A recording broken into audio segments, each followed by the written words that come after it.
Hello, my fellow board gamers, and welcome to the channel all about economic board games. Today, I'm bringing you an overview of this one here, Panic on a Wall Street, a stock market game. We got the designer here, and it's brought to us by these guys at the bottom. Now this one is a large player count, 3 to 11 players, and it plays in, it says about 30 to 45 minutes. That's if you can do the auction phase quite quickly, otherwise you're looking at an hour plus probably.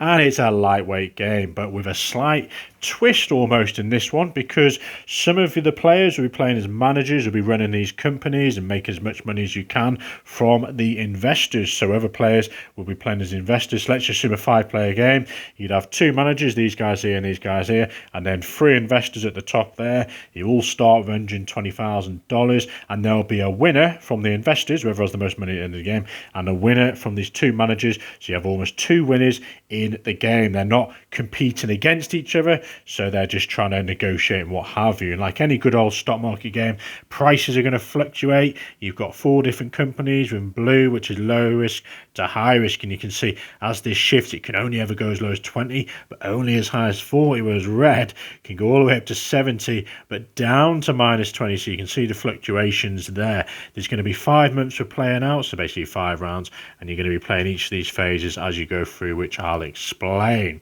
So to begin with then, phase 1 is negotiation, and literally all that's going to happen, you've got this beautiful sort of egg timer. You're literally going to start that, and the 2 minutes begins. Now during this time, it's going to be frantic. These investors are going to be negotiating separately with these guys, the 2 managers, and everyone can interject with their opinions, their negotiations, their prices. But what's essentially happening is you can see the current price is all at 30.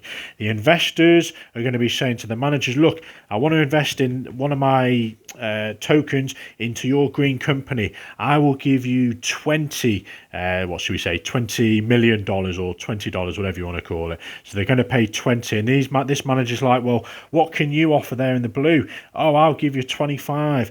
And then basically when there's an agreement of sorts, this player can write a number in here with this sort of white marker, 25, and then blue would pop on one of their tokens, and you can only ever have 1 token on here.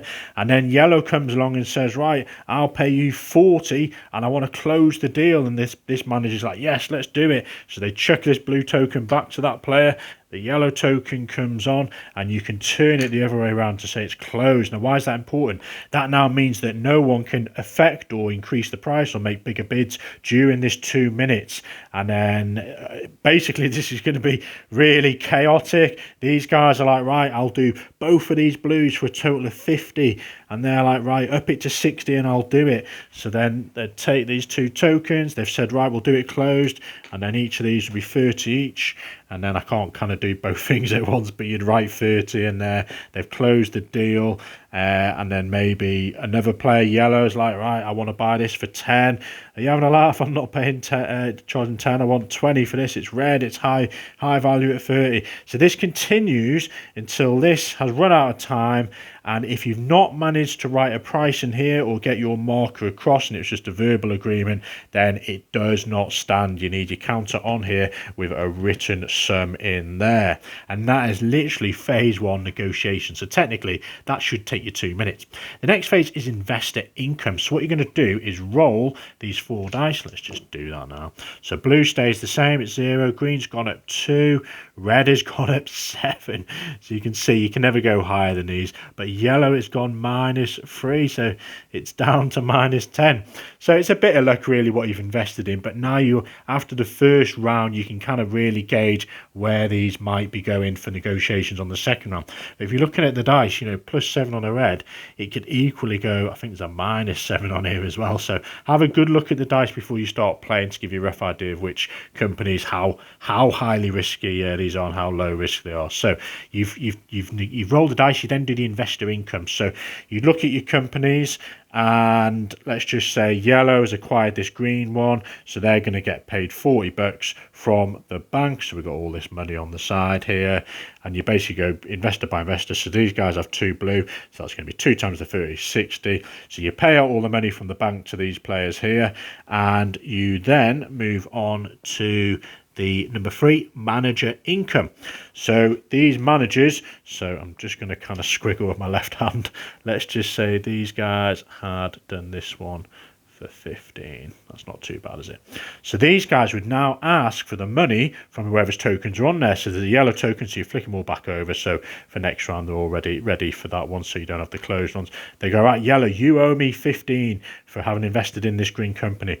So yellow gets the money, they pay it to the manager here. So this is how the managers are going to make their money, by getting the maximum they can for these companies with the shares on them.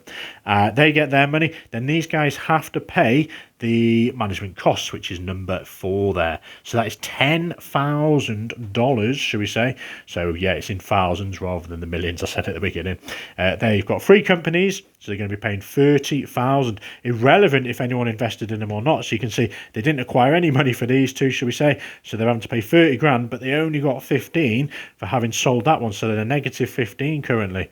And you then go to number 5, which is the auction. So depending on how many managers you got, you double it. So there's 2 here. So 2 times 2 is 2. Minus 1 is 3. So you're going to take 3 tiles or 3 companies from this large pile here.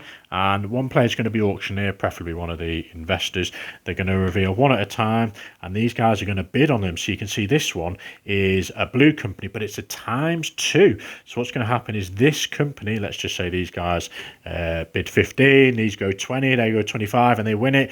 On a future round, when one of those investors puts their token on here, when it pays out, whereas this one would only pay, what we got is valued at 30, and let's just say it stayed the same, it'd be 30, whereas if they had this one, this share alone would be worth 60 in that case. So you can see how it's competitive it will get to want to acquire this company, and how much they can charge more to the investors to want to invest in it and get more money. So yeah, this is the auction, and then they'd reveal the next one, and these 2, another ×2, and then once all 3 of them have been auctioned off, that money is obviously paid straight to the bank. And you can see the sort of opportunity cost is potentially getting more money from the investors, but your management costs. So if these guys had acquired all 3 of them, I'm running out of space here, let's say they'd acquired all 3, they've paid something like 80,000 in the auction. They've now got 6 companies where these guys have only got 3, so hopefully they're going to try and get the investors on board, but then their management costs are going to be considerably more.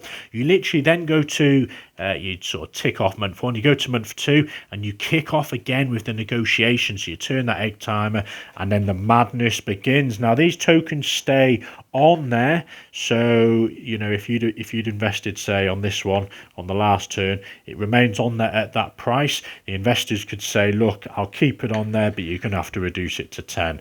Or the managers can negotiate and say, look, the price has gone up to 40 now, it was 30, I want 20 for this one, to make it 25, and we'll close the deal right now. So you can see red has suddenly become a lot more valuable, and these players are like, right, I'll remain this at 15, but I want 40 for this one, or 50, or whatever it's going to be. So you can see the negotiation process which goes on there. Green could just literally just take their token off if they want, and these guys are like, oh no, there's no one here, I'm just going back to 0, and they're going to have to renegotiate. So you have to be mindful as an investor where your tokens remain, and you don't want to really annoy your managers too often by removing this at the very last second, because they're probably not going to want to do any deals with you on future rounds. And you literally just carry on playing out through those phases. The auction brings more into play as a big stack, as I've already said, hopefully sometimes too. After month 5, these managers are going to tally up all their money. Hopefully they have got some. You don't want to go bankrupt, otherwise you will be out there. And whoever has the most money for the managers will win on the manager side, and whoever has the most money from the investors will be the winner there. A very hectic game, a lot of fun this one, and if you want to see me attempt a run through of this, then check out my video next week.